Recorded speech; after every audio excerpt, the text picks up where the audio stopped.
des problèmes psychologiques et c'est vrai que c'est intéressant. On est avec Pierre Sidon qui est psychiatre. Bonjour, merci beaucoup d'être en direct avec nous. Alors on s'intéresse toujours finalement sur ces problèmes psychiatriques qui ressortent souvent quand il y a une attaque. Certains se disent c'est un peu une excuse, une espèce de tarte à la crème qu'on ressort régulièrement. Mais de toute façon, est-ce qu'au départ, quand on fait une attaque comme celle-là avec un couteau, qu'on s'attaque à des gens dans la rue, est-ce que de base, de toute façon, on n'a pas un problème psychiatrique ? Oh bah ça peut aller assez loin à ce moment-là comme interprétation. On peut aller jusqu'à la guerre, on peut aller jusqu'à toute l'histoire de l'humanité. Et c'est pas faux du reste. On peut considérer que y a de la folie chez chacun.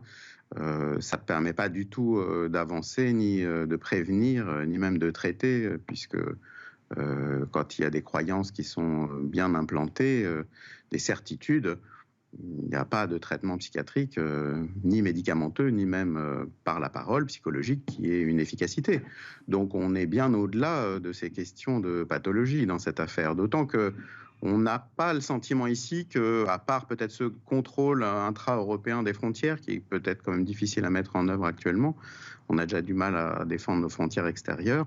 On ne voit pas très bien s'il y aurait eu des moyens d'éviter ce passage à l'acte. C'est ça qui est effrayant aujourd'hui, pour celui-là. Mais dire qu'il a des problèmes psychiatriques, qu'il a des problèmes psychologiques, en fait, ça veut dire quoi, clairement ? Parce que derrière ce mot, on ne comprend pas trop ce qui se passe. Est-ce que ça veut dire qu'il y a un problème de cohérence, il y a un problème de raisonnement ? Parce que ça, dans la vidéo, on ne le sent pas, en tout cas.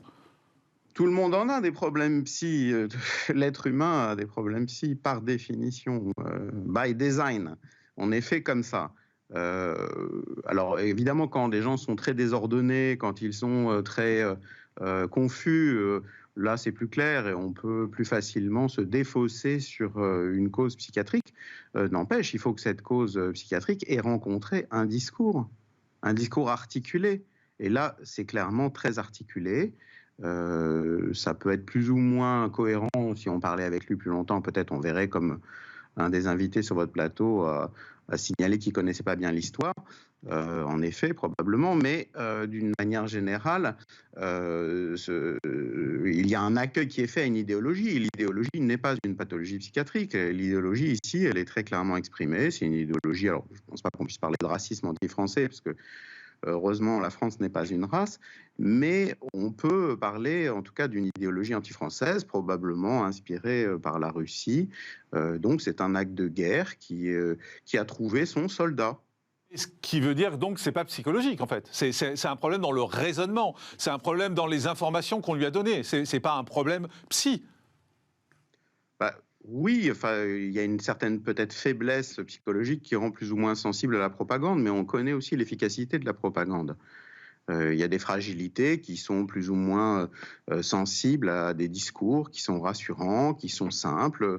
C'est aussi probablement un des ressorts du succès de certaines radicalités, c'est qu'elles donnent une certitude là où les sujets sont perdus dans l'époque actuelle.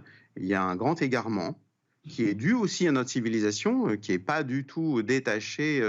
On a tendance à opposer guerre des civilisations, l'Occident à des discours peut-être de restauration d'un ordre ancien. C'est vrai, il y a cet aspect-là, mais il faut voir aussi que ces discours qui sont des discours radicaux, simplificateurs et qui reviennent à des valeurs traditionnelles, sont des discours qui sont absolument liés à la modernité.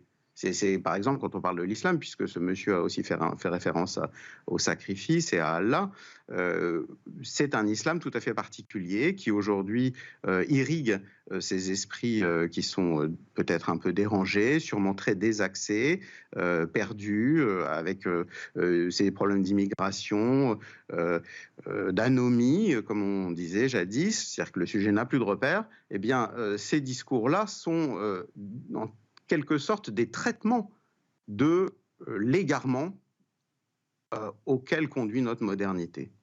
Merci beaucoup Pierre Sidon, merci d'avoir été avec nous, psychiatre, merci pour votre analyse. On va continuer à en parler dans un instant, Didier Maistre, je vous donne la parole.